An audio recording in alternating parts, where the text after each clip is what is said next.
Hi everybody, thank you for joining me in today's video. This is really exciting because I get to share with you the first time we've ever done a Flower of the Month Minecraft Studio edition. Now this is a download available on the Highlight Crafts website, so you can go straight over to the website ahead of this video or afterwards, and that way you can view the Flower of the Month and previous months, the download for Minecraft Studio, and of course there is the SVG and dye version there as well for you to have a look at. And we're focusing on the October's edition, which is the Peony. So I love this because again, we've not done this before in terms of Minecraft Studio with the Flower of the Month, so it's going to give you additional elements to be able to craft with, whether you like to take it into mixed media, whether you want to go into soft furnishings and fabrics. You know, Minecraft Studio really does tie in all areas of craft, so the fact that we've introduced it for this month's edition and going forward gives you so much more to craft with. So I'm going to take you straight through to the computer and share exactly what you get with this download. So onto the computer, I've downloaded my Peony Flower of the Month, and we've got scene building, reflections, and digistamps. So firstly, I'm going to take you into the scene building element. Now in here, you've got an array to choose from. You've got the peony in all those separate colorways. But of course, remember, as you're starting with a colorway, no matter how many times or how many colorways we give you, you will always get different results if you were to start with the purple, as you would the pink, going through the color slider, changing the hues of these. So we've given you different variations. So of course you've got those initial foundation colors, but then you can start to span into playing with the colors and manipulating the files. And then you've got your stems, you've got your foliage, so everything on here again, resize them all, make bouquets with them. You've got different assortments, but the colorways in this is just absolutely beautiful. A really majestic floral to be working with.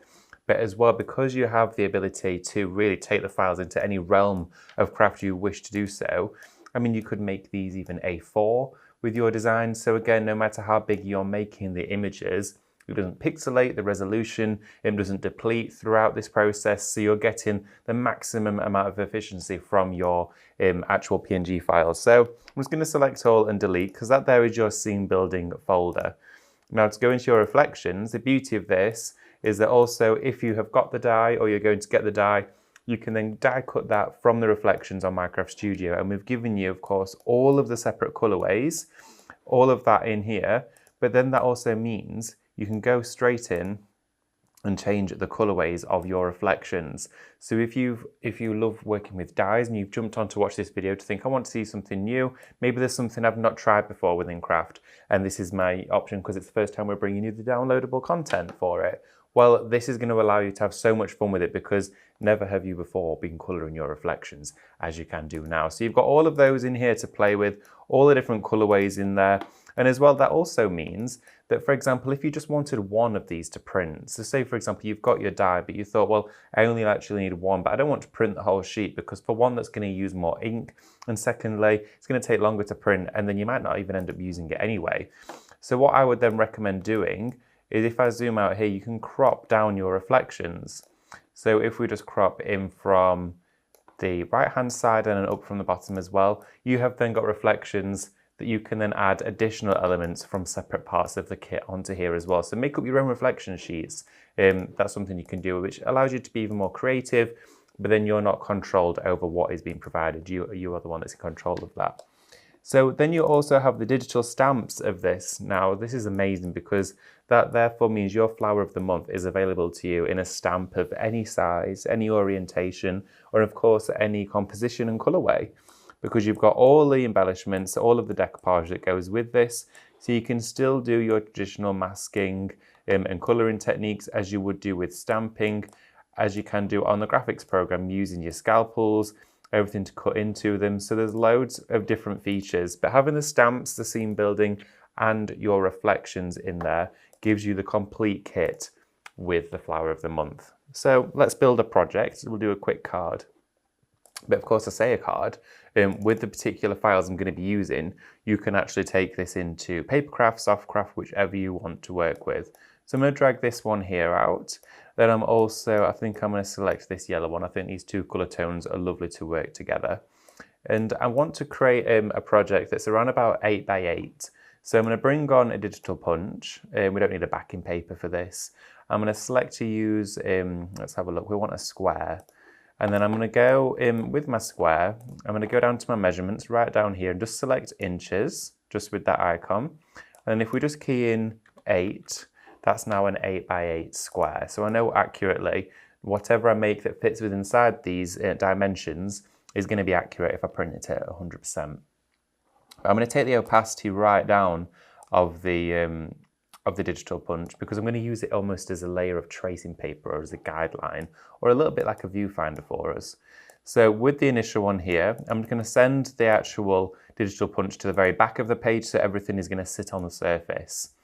So I'm going to start arranging my florals in a way, I'm going to do one side, but in a way that's almost a crescent that we're building up a flourish with this particular design and image. Here we go. So I'm going to copy and paste and just keep bringing out additional ones of these following that continuous circle line. I've got a bit of overlap here, so then I'm going to select the initial one and again bring that to the front. So every single element I'm adding, I'm not covering up, but we are actually able to mirror them and we don't have to keep on going back to the archive. We can just select, copy and paste them as we want to build up our design. So I'm looking at this one here. I'm going to go in from the edge ever so slightly, there we go, and select one of the ones in the pink hue. Here we are, scroll down. I'm going to make them all slightly different sizes. Want it to look as natural as possible. Sometimes when you have the same floral in quite a few sequences on a project or a card, it can sometimes almost look a bit repetitive. So just ever so slightly changing that sizing or the angle of the image will give it that point of difference, and you naturally won't be drawn to it because of its repetition, but because of obviously how nice it looks. So what I'm going to do here is then place this one up in the corner. Those two look too much of the same size and the face in the same direction. So in fact, let's flip that one. Not flip vertically, let's flip horizontally. I'll flip vertically again to bring it back up. There we are. And then we want one of our pink flowers. So one of those peonies, let's bring that one around here. Another flower head. And then let's have a much smaller one of these. And we're going to flip that in. I'm going to flip it. I flipped it vertically again. Let's flip it vertical to get it back to where it was and flip it horizontally. There we are. And then we've actually got some of the buds, and peonies get those really big, almost like golf ball buds on them. When they're open, you can almost hear them. So what I'm going to do is actually put some of these. I'm going to flip that one vertically. Here we go. And then if I flip it horizontally as well, let's have that one just as joining up that crescent going around the edge there. And then I'm going to copy and paste that one. So you can see here, I've only used 2 files from the download for the flower of the month, and already how much surface I've managed to cover just with those 2 individual elements, but building them up. So I'm then going to grab my digital punch, bring it away, and then I'm going to group all of this together. So I'm just using my mouse, and I'm going to go into the layers folder to show you what happens, because all of this is individual layers at the moment, all of those peonies we've placed down. If we highlight over all of that just by dragging our mouse, it selects everything on the page. So if we go back and group it, it compresses it all down into one piece, of course, except for my digital punch, which I'm then going to bring to the front and sit on top of the imagery, because what that will then do for us is trim off. In fact, I think I popped that a little bit too far down. Let's shrink our image a little bit, because now we can play with the design. I want to bring some more of that into the frame. There we are. So I'm going to use the digital punch again. Let's keep the inner.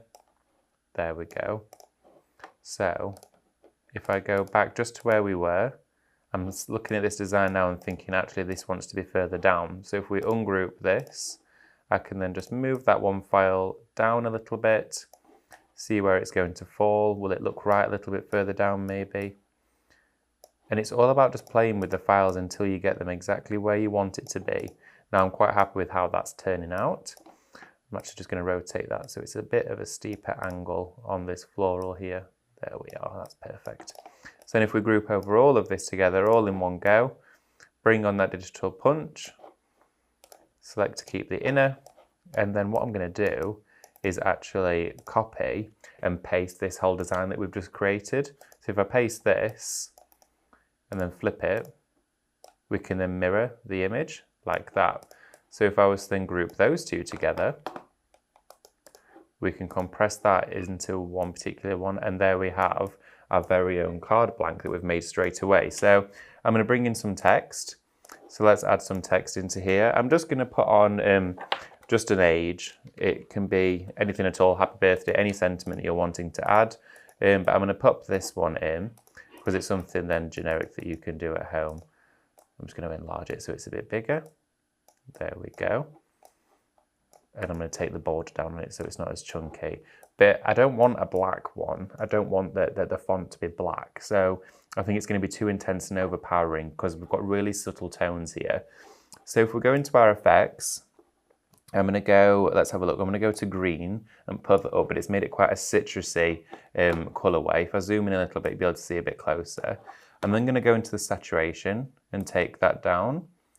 Here we go. So now we're going on to that colour scheme. But then let's brighten it up a little bit. There we go. Maybe take the opacity down ever so slightly. And that there has made that tie in so much more with the actual colourways we've got going on.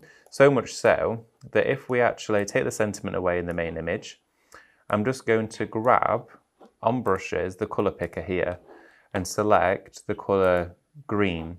Okay, so if I set that, I've selected that from our actual floral. So what you could then do is go to Save As. I'm going to go to the USB I'm using at the moment, which is, it's called Christmas. I've named it that one. But if I name this just green and save it as a, let's have a look, a JPEG, save that, we can then go straight back to our actual board, our project itself. Let's have a look here. I'm going to turn my background back white now so we can replace it as to how it was. But we don't want to change the colour of our number 30. Let's have a look. So we select white and set. There we go. So what I'm going to do now is then bring in from our files, because if we go to that USB, we actually have the colour now saved as a file. So what we can do is bring this to the front. Have a look here, bring back in our digital punch just to square anything off to make sure it's nice and square for us. Here we go. So I'm going to send that to the back. So this is really sort of putting the actual graphics program to the test, utilizing it for what it's designed for. Let's crop any of that away. So digital punch, keep the inner, and then let's take our design. Now this is really sort of manipulating even just the elements that come with the software as well as that additional content. So let's then bring our punch over. Here we are, bring that to the front. I'm going to grab another one of those out because I know I'm going to need two. So let's keep the inner of that one. And then let's keep the inner of this green one on this side as well. Here we go.